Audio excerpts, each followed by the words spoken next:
वीर शासन की सदा जय हो, सदा जय हो। श्री महावीर शासन की सदा जय हो, सदा जय हो। सुधरि मां स्वामी के गण की सदा जय हो, सदा। शांति की जो तमन्ना हो, वीर शासन को अपनाओ। शांति की जो तमन्ना हो, वीर शासन।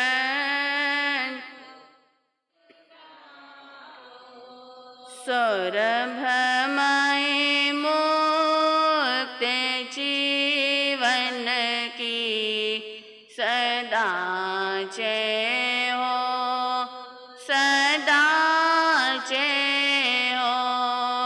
श्री महावीर शासन की सदा।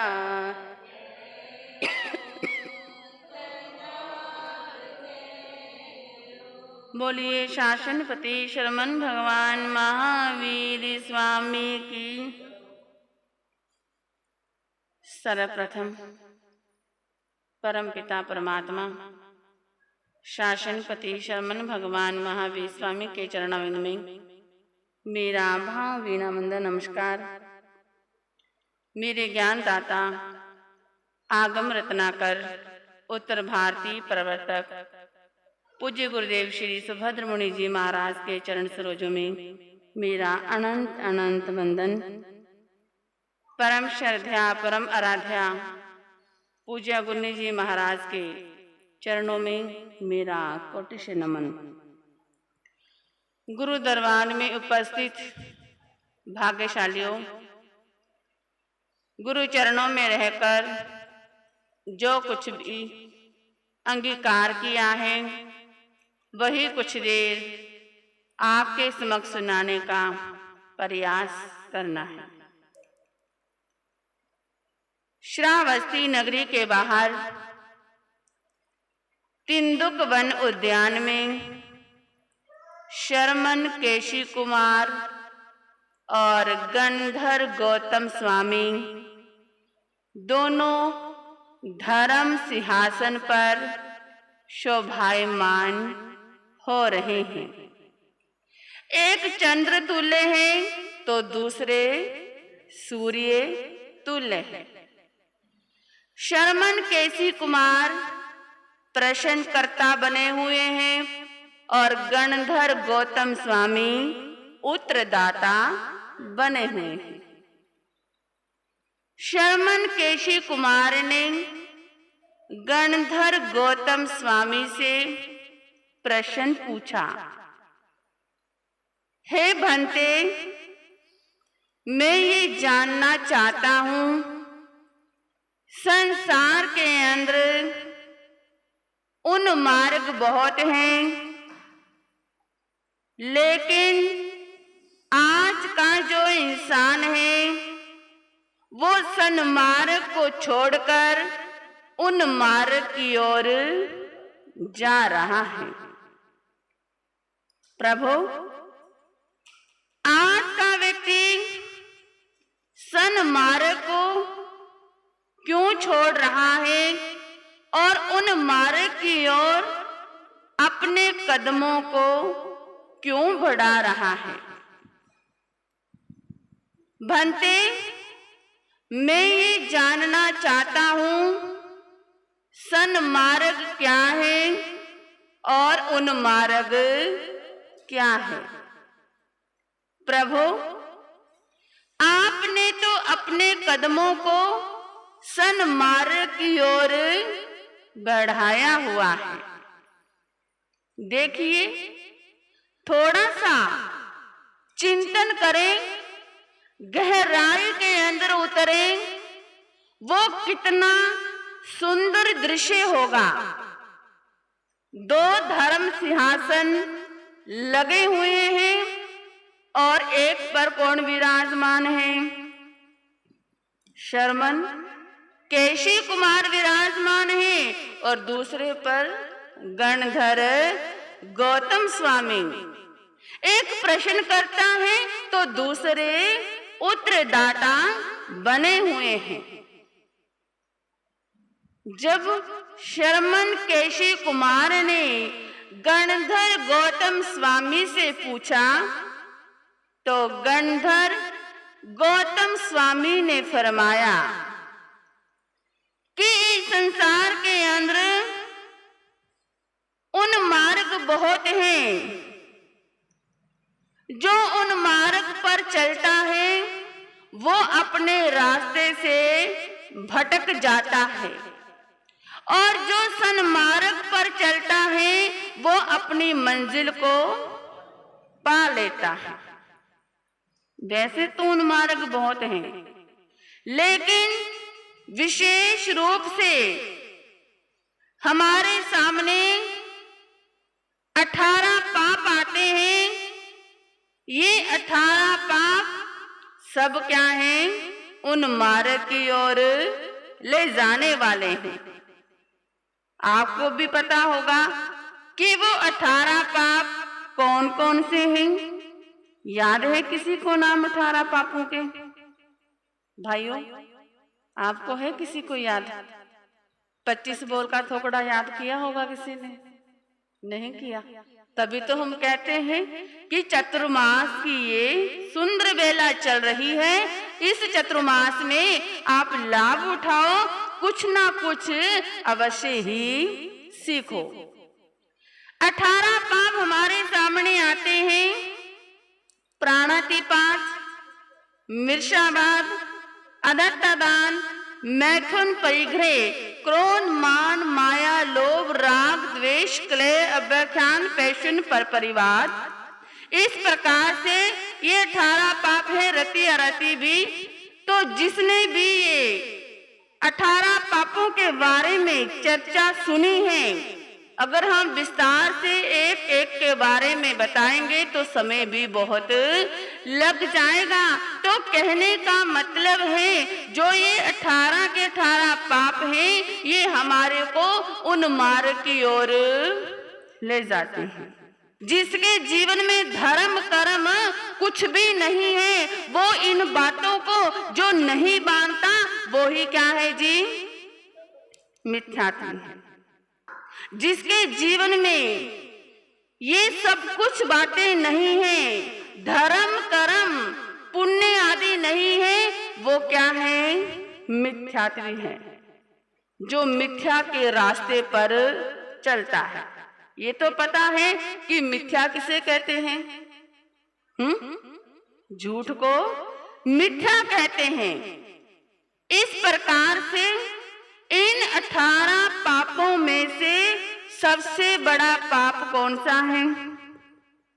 वैसे तो सब अपने आप में बड़े हैं, सबका अपना अपना महत्व है, लेकिन सबसे बड़ा पाप है मिथ्या दर्शन शल्य। शल्य शब्द किसी और के साथ नहीं लगा, अगर लगा है तो किसके साथ लगा है? मिथ्या दर्शन के साथ लगा है। शल्य किसे कहते हैं? शल्य कहते हैं कांटे को। किसे कहते हैं? कांटे को। कांटा जब किसी को चुभ जाता है तो व्यक्ति का चलना मुश्किल हो जाता है। वो कांटा हमारे शरीर में इतनी पीड़ा पहुंचा देता है, इतनी वेदना दे देता है कि हम एक कदम से दूसरा कदम नहीं चल सकते। जब तक वो पैर से कांटा नहीं निकलेगा तब तक हमारे को चैन नहीं पड़ेगी। तो इसी प्रकार से मिथ्या के साथ शल्य शब्द लगाया है। हमारे ज्ञानी महापुरुष फरमाते हैं, हमारे जीवन के अंदर ना जाने कितने शल्य भरे पड़े हैं।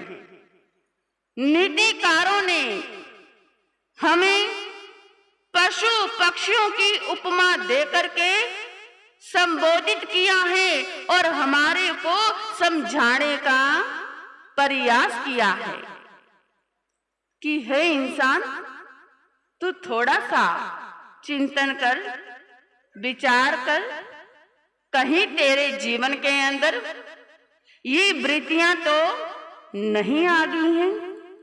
आप सोचेंगे कि कौन सी वृत्तियां? हमारे नीतिकारों ने 6 वृत्तियां हमारे समक्ष रखी है। पहली वृत्ति आती है उल्लू की वृत्ति। क्या नाम है? उल्लू की वृत्ति। उल्लू क्या होता है? एक पक्षी है। वो अंधेरे का क्या होता है जी? अंधेरे को ही पसंद करेगा और सूर्य को, रोशनी को पसंद नहीं करेगा। इसी प्रकार से जो उल्लू होता है वो सूर्य का निंदक होता है। रोशनी को, सूर्य को वो अच्छा नहीं समझता, अंधेरा उसे अच्छा लगता है।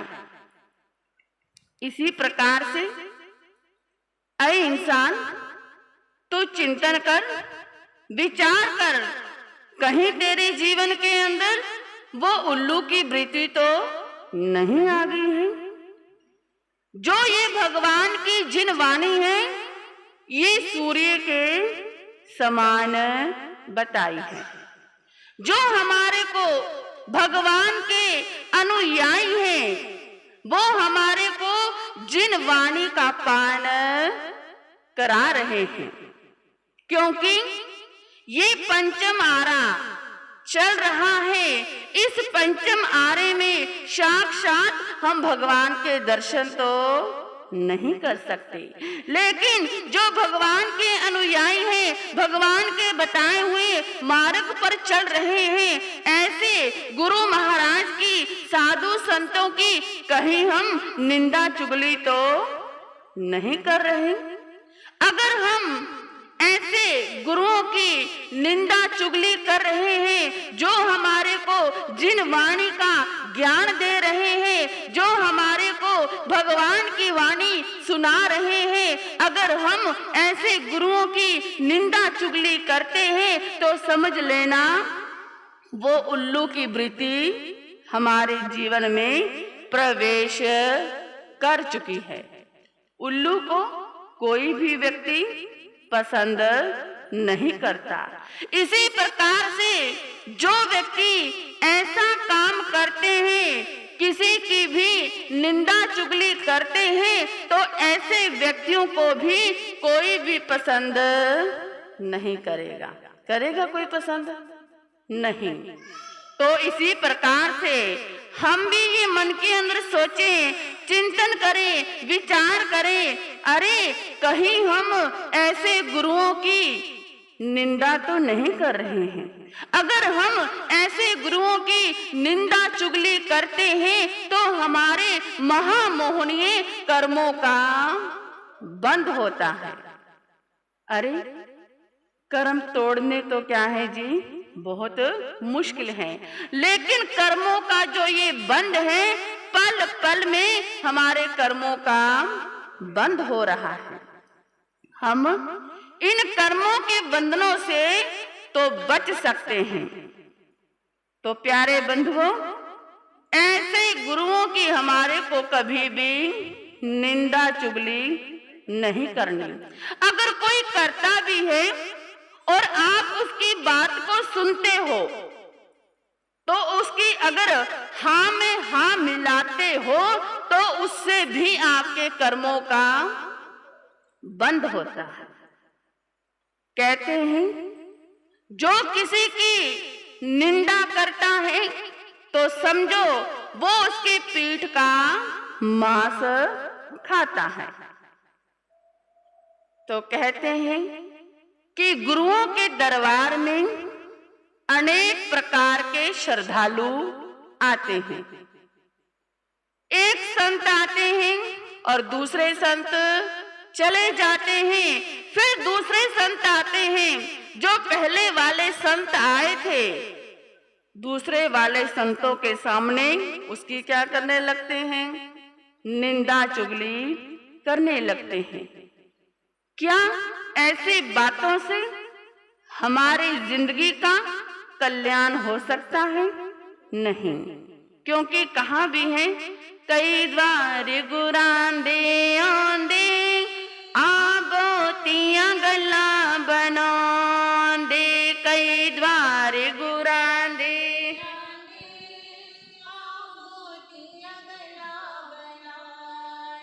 जेड़े इधर उधर दी लांदे ता समझो मामला गड़बड़ है, मामला गड़बड़ है। कई द्वार गुरांदे आंदे आबोतियां गला बनांदे। तो क्या कहा? कई व्यक्ति ऐसे होते हैं जो गुरुओं के पास आते हैं और उनके पास आकर के ऐसी मीठी मीठी बातें करते हैं और ऐसा अपने आप को पेश करते हैं कि मेरे जैसा सच्चा श्रद्धालु तो दुनिया में कोई हो ही नहीं सकता। क्या ऐसे कपटी लोगों का कल्याण होगा? बोलो, नहीं हो सकता। उस समय तो वो गुरु को खुश करने के लिए, साधु संतों को रिझाने के लिए ऐसे करते हैं कि प्रभु मैं जितनी आपकी भक्ति करना चाहूं उतनी मेरे लिए क्या है जी? कम है। लेकिन प्यारे बंधु याद रखना, ऐसे लोगों का कभी जिंदगी के अंदर कल्याण नहीं होता। गुरु भी जान लेते हैं, समझ लेते हैं कि ये सामने वाला व्यक्ति हमारे प्रति किस प्रकार की भावना रखता है, किस प्रकार की ये श्रद्धा रखता है। खाली कोरे दिखावे से तो कुछ बनने वाला नहीं है। तो क्या कहा? कई द्वार गुरांदे आंदे आबोतियां गला बनांदे, कई द्वार गुरांदे आंदे आबोतियां गला बनांदे, जेड़े इधर उधर दे लांदे ता समझो मामला गड़बड़ है, मामला गड़बड़ है, मामला गड़बड़। तो क्या होते हैं कुछ व्यक्ति इधर की बातें उधर पहुंचा देनी और उधर की बातें इधर पहुंचा देनी। उनको इन कामों के अंदर ही आनंद आता है। पर याद रखना, ऐसे व्यक्ति सबकी निगाहों से, नजरों से गिर जाया करते हैं। हमें ना तो किसी की निंदा चुगली करनी है और ना ही किसी की सुननी है। अगर कोई आपके सामने करता भी है तो उसे आप मना भी कर सकते हो कि भाई मेरे सामने गुरुओं की निंदा मत कर। दो व्यक्ति बनारस से पढ़कर अपने गांव की ओर जाने लगे। दोनों बहुत विद्वान थे। रात्रि का समय हो गया। सोचने लगे कि हम अपने घर की ओर जाएंगे तो और भी ज्यादा अंधेरा हो जाएगा। तो गांव के अंदर किसी सेठ के यहाँ चले गए और कहने लगे कि आज की रात्रि हमने आपके यहाँ विश्राम करना है। क्या आप हमारे को विश्राम के लिए स्थान दे सकते हो? सेठ ने कहा, कोई बात नहीं, तुम विश्राम कर सकते हो। दोनों चले गए और दोनों ने बताया कि हम बनारस से बहुत ऊंची पढ़ाई करके आए हैं।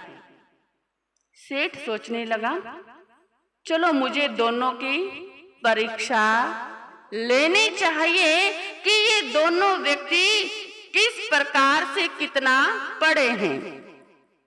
सेठ ने कहा कि भाई तुम पहले नहा लो और बाद में कुछ खा लेना।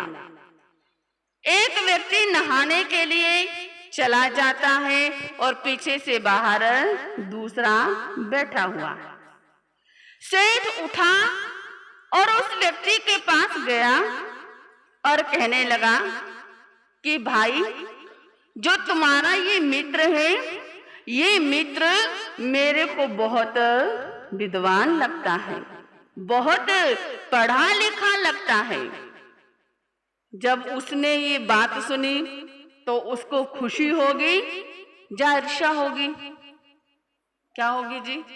ईर्ष्या ही तो होगी, क्योंकि कोई भी किसी की खुशी को बर्दाश्त नहीं कर सकता। जब सेठ ने उस मित्र की प्रशंसा करी तो वो व्यक्ति जो बाहर बैठा था वो कहने लगा, नहीं सेठ जी, इसे तो कुछ भी नहीं आता। क्या कहा? सेठ जी, इसे तो कुछ भी नहीं आता, ये तो क्या है? गधा है। सेठ को तो समझते हुए देरी नहीं लगी। अरे ये तो आपस में क्या कर रहा है? ईर्ष्या की भावना मन में ला रहा है। इतने में वो व्यक्ति नहा करके आ गया और दूसरा व्यक्ति नहाने के लिए चला गया। तो सेठ ने उस व्यक्ति से भी दूसरे व्यक्ति की प्रशंसा करी।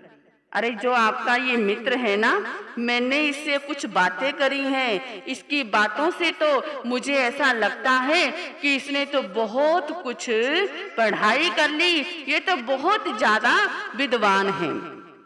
अब वो क्या कहेगा? अच्छा कहेगा, ना ना ना सेठ जी, इसने तो कुछ भी नहीं सीखा। जितनी पढ़ाई मैंने करी है ना, तो मेरे जैसी पढ़ाई तो कोई और कर ही नहीं सकता। सेठ जी, ये तो बैल है, बैल। अब एक दूसरे को क्या बना दिया जी? जानवर बना दिया। अब इतनी देर में वो व्यक्ति भी नहा करके आ गया।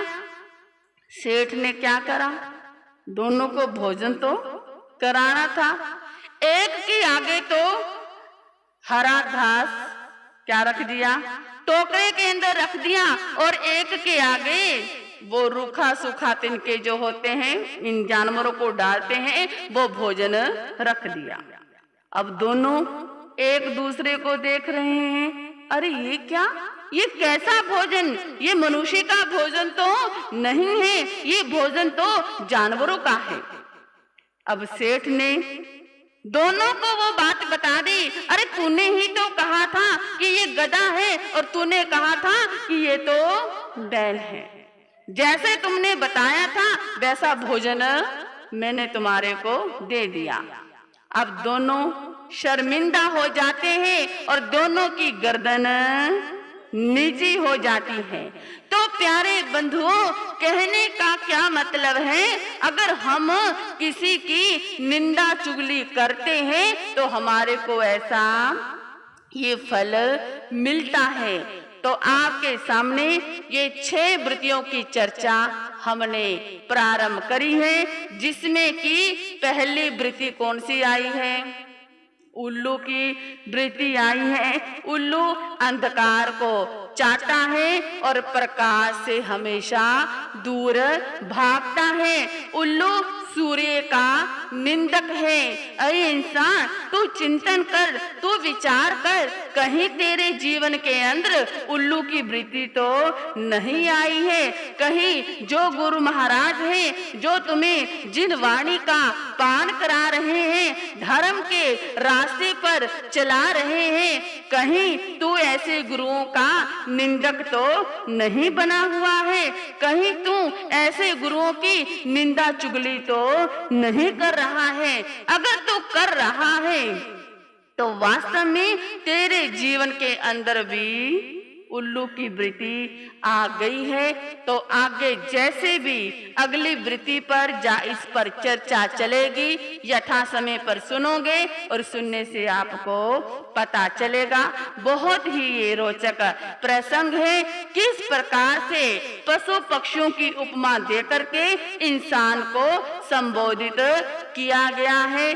तो आप आओगे, सुनोगे और सुनने से ही आपको ज्ञात होगा। आज थोड़ा सा मौसम भी सुबह से क्या हो रहा था, खराब हो रहा था। मुझे तो लग रहा था कि बरसात का मौसम है, समय पर अपनी बरसात भी क्या होगी जी, रुक गई। पता नहीं श्रद्धालु आएंगे या नहीं आएंगे, लेकिन फिर भी जितने आए हैं उतना तो हमने क्या करना था, सुनाना ही था। क्योंकि हमारे गुरु जी महाराज फरमाया करते थे कि साधियों, अपनी दुकान को हमेशा खुला रखो, क्योंकि आप भी अपनी दुकान को खुला रखते हो। जितने कस्टमर आ जाएं उतना ही क्या है जी, अच्छा है। जितने हमारे भक्त श्रद्धालु आ जाएं उतना ही हमारे लिए बढ़िया है। जिसको माल पसंद आ जाए वो माल हमारा खरीद सकते हो और माल खरीद करके झोलियां अपनी भर सकते हो।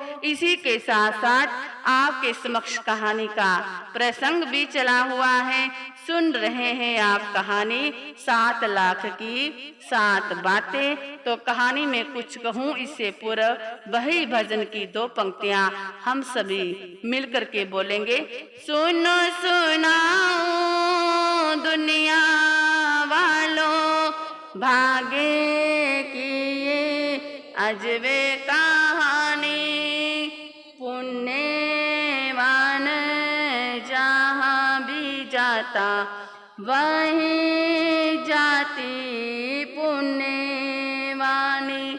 सुनो सुनाओ दुनिया वालों, भागे की ये अजबे कहानी, पुण्यवान जहाँ भी जाता वहीं जाती पुण्यवानी, पुण्यवान जहाँ भी जाता वहीं जाती पुण्यवानी। कल आपने सुना था, क्या सुना था आपसे पूछ लूं? क्या सुना था? विजय कुमार कहाँ पर है?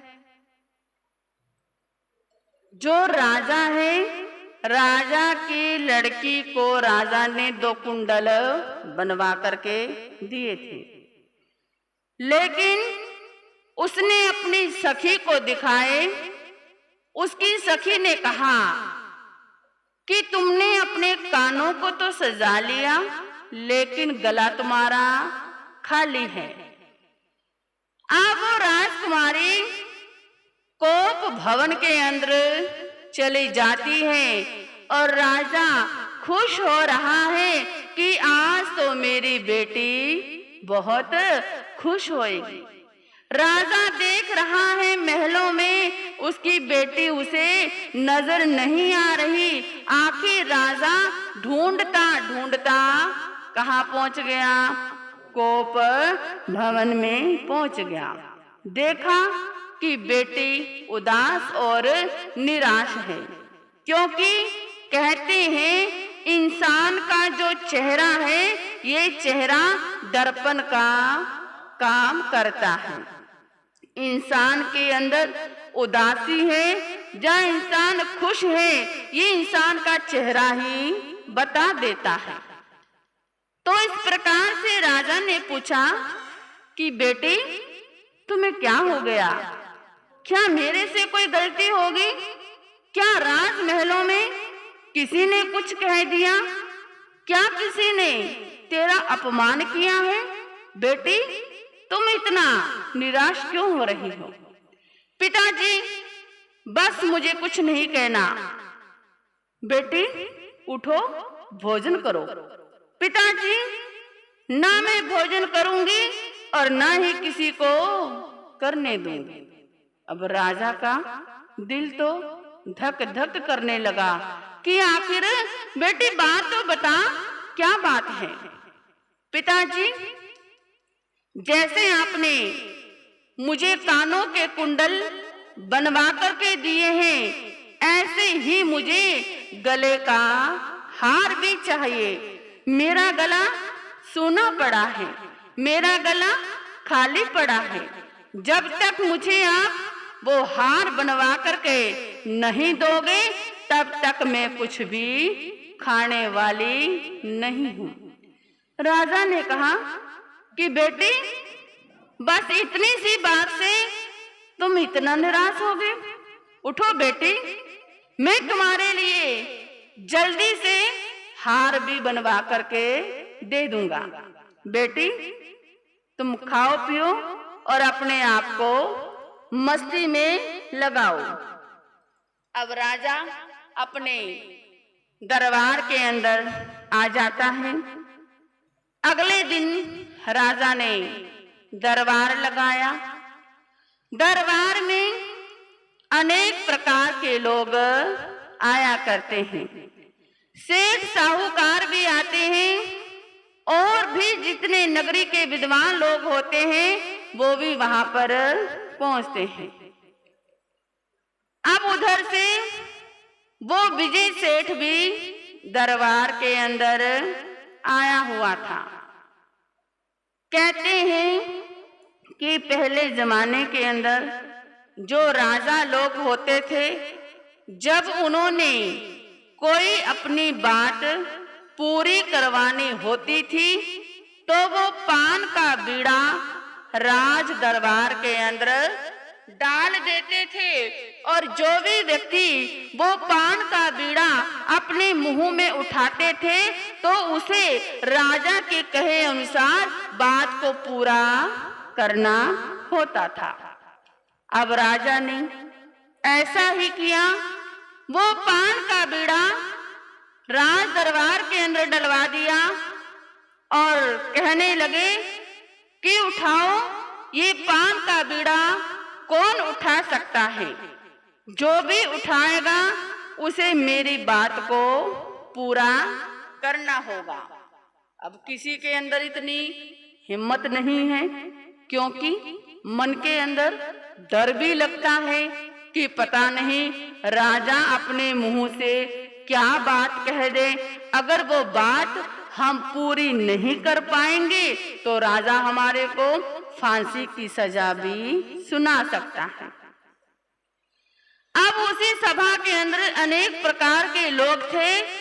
सभी लोग विजय कुमार की ओर इशारा करने लगे, क्योंकि मैंने बताया था कुछ लोग तो होते हैं हितैषी, जो अपने भी और दूसरों के भी हित की बात करते हैं, और कुछ व्यक्ति होते हैं ईर्ष्यालु, जो दूसरों की प्रशंसा सुन करके मन के अंदर ईर्ष्या के भाव पैदा कर लेते हैं। वो हर समय यही युक्ति निकालते हैं, कोई हमारे को ऐसा समय मिले ताकि हम इस व्यक्ति को क्या कर दें, फंसा दें।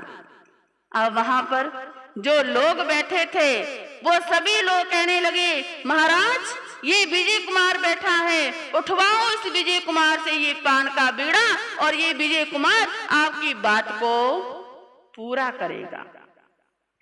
लोग भी विजय कुमार को कहने लगे, ओ विजय कुमार, तू नगरी का सेठ है, तूने जो हमारा पहले सेठ था उसे नगरी से निकलवा करके अच्छा नहीं किया। तू राजा की नजरों में अपने आप को तूने अच्छा साबित कर लिया। उठा इस पान के बीड़े को, देर क्यों करता है। जब विजय कुमार ने ये बात सुनी, सोचने लगा कि चलो मुझे नवकार महामंत्र का सहारा लेना है। अगर मेरे अंदर हिम्मत हुई, पावर हुई, प्रभु ने मेरा साथ दिया, राजा जो मुझे हुक्म देगा, जो मुझे आदेश देगा, मुझे उस आदेश का पालन भी करना है। ऐसा सोच करके विजय कुमार ने नवकार महामंत्र का उच्चारण किया और नवकार महामंत्र पढ़ता पढ़ता उसने वो पान का बीड़ा मुंह में उठा लिया और कहने लगा कि राजन बोलो, आपका क्या आदेश है, क्या हुक्म है। जो आपका आदेश होगा मैं आपकी आज्ञा का पालन करूंगा। अब सभी लोग दरबारी देख रहे हैं कि राजा इसे क्या आदेश देगा। अगर राजा ने कुछ ऐसा आदेश दे दिया और इसने इसका पालन नहीं किया तो राजा इसे फांसी की सजा सुना देगा। जब इसे फांसी की सजा मिलेगी तभी हमारे को चैन पड़ेगी। तो इस प्रकार से वो विजय कुमार राजा के दरबार में खड़ा है और हाथ जोड़कर राजा से आदेश के बारे में पूछ रहा है। तो प्यारे बंधुओं, अब आपने भी देखना है कि राजा उसे क्या आदेश देगा और वो विजय कुमार राजा के आदेश का पालन करेगा या नहीं करेगा। यथा समय पर आप आओगे, सुनोगे और सुनने से आप लोगों को पता चलेगा। वीर नाम के हीरे मोती, प्रभु नाम के, हरि नाम के हीरे मोती, मैं बिखराऊं गली गली। ले लो रे कोई वीर का प्यारा, शोर मचाऊं गली गली, शोर मचाऊं।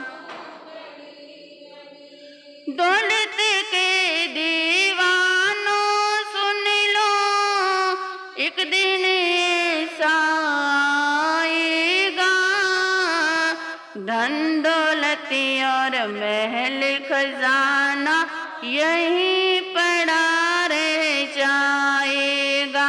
हो धन दौलत और महल खजाना यहीं पड़ा रह जाएगा।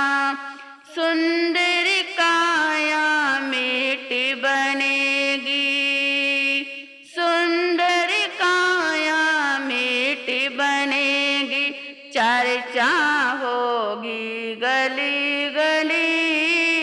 ले लो रे कोई वीर का प्यारा, शोर मचाऊं गली गली, शोर मचाऊं गली गली, शोर मचाऊं गली गली। सूचना।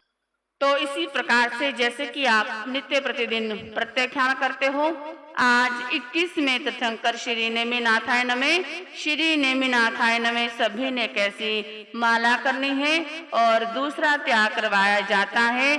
सब्जी में, फ्रूट में या सलाद आदि पर ऊपर से नमक डाल करके नहीं खाना है। तो ये छोटा सा आपको त्याग कराया जाता है। गुरु की आज्ञा से भक्तों का आज के नियम का पत्ता क्या रहा। 10 बनते पड़े त्याग बोझ। बोलिए शरमन भगवान महावीर स्वामी की। हाँ जी, इसी के साथ साथ कल रविवार है और इसी हाल में आपका इंतजार है। तो कल रविवार को क्या है जी, रक्षा बंधन है। तो हम आपकी क्या हैं, बोल दो, बहनें हैं ना। आप हमारे भाई हो तो भाई बहनों से क्या बंधवाते हैं, राखी बंधवाते हैं। तो हम भी आपकी बहनें हैं तो हम भी आपको राखी बांधेंगे। कौन कौन बंधवाएगा हैं? बंधवाओगे? कौन सी राखी बंधवाओगे? धर्म की। हमारे धर्म की राखी होगी तो हम भी अपने भाइयों से धर्म की राखी बांधेंगे। तो कल आप आना कि जैन धर्म के अनुसार रक्षाबंधन का क्या महत्व है, रक्षाबंधन जैन धर्म के अनुसार क्यों मनाया जाता है, कल ये आपको बताने का हम प्रयास करेंगे। इसी के साथ जो पिछले रविवार हमने एक प्रतियोगिता ली थी, तो कल उस प्रतियोगिता का रिजल्ट भी निकाला जाएगा। और इसी के साथ दोपहर को 4 बजे आप जिसने भी रक्षा बंधन के बारे में आपको बताया था कल भी मैंने कि राखी आपने यहीं पर सजानी है, बनानी है। तो इस प्रतियोगिता के अंदर बच्चे भी बड़े भी सभी हिस्सा ले सकते हैं। आप सामान आदि यहाँ पर ले आना और जिसकी सबसे ज्यादा सुंदर सजावट होगी तो उसी को वैसे अनुसार प्राइज भी दिया जाएगा। और बच्चों का सामायिक दिवस भी होगा। और हर रविवार की भांति जैसे हम आपसे क्वेश्चन पूछते हैं और लकी ड्रा आदि निकालते हैं, वैसा भी कल किया जाएगा। तो खुद भी आना, साथ में औरों को भी लेकर के आना। इन सभी बातों का विशेष रूप से ध्यान रखना। बोलिए 40 स्मरण पूज्य गुरुदेव श्री आत्माराम जी। बोलिए 40 स्मरण पूज्य गुरुदेव श्री आनंद ऋषि जी महाराज की। आचार्य स्मरण पूज्य गुरुदेव श्री देवेंद्र मुनि जी महाराज की। वर्तमान आचार्य स्मरण डॉक्टर श्री शिव मुनि जी महाराज की। आगम रत्नाकर उत्तर भारतीय प्रवर्तक पूज्य गुरुदेव श्री सुभद्र मुनि जी महाराज की। शासन प्रभाविका उपप्रवर्तनी पूज्या गुरुनी महासाध्वी श्री कैलाशवती जी। संयम सिद्धेश्वरी महासाध्वी पूज्या गुरुनी श्री कुसुम प्रभा जी महाराज की। श्रमणी गौरव पूज्या गुरुनी महासाध्वी श्री शक्ति प्रभा जी महाराज की। जैन धर्म की, संसार के सभी महान पुरुषों की। हाँ जी, अब सभी खड़े होकर के मंगल पाठ का लाभ लें। श्री चतारी मंगलम, अरिहंता मंगलम, सिद्धा मंगलम, साहू मंगलम, केवली पुनतो धम्मो मंगलम। चतारी लोकतमा, अरिहंता लोकतमा, सिद्धा लोकतमा, साहू लोकतमा, केवली पुनतो धम्मो लोकतमा। चतारी शरणं कोयामि, अरिहंते शरणं कोयामि, सिद्धे शरणं कोयामि, साहू शरणं कोयामि, केवली पुनतो धम्मं शरणं कोयामि। अरिहंता जी का शरणा, सिद्धा जी का शरणा, साधा जी का शरणा, केवली परूपी ज्ञान धर्म का शरणा। ये चारे शरण दुखी हरण जगत में, और न शरणा कोई होगा। जो भवि प्राणी करे आचरण, उसका अजर अमर पद होगा। उसका सदा ही मंगल होगा। बोलिए शांतिनाथ भगवान की जय।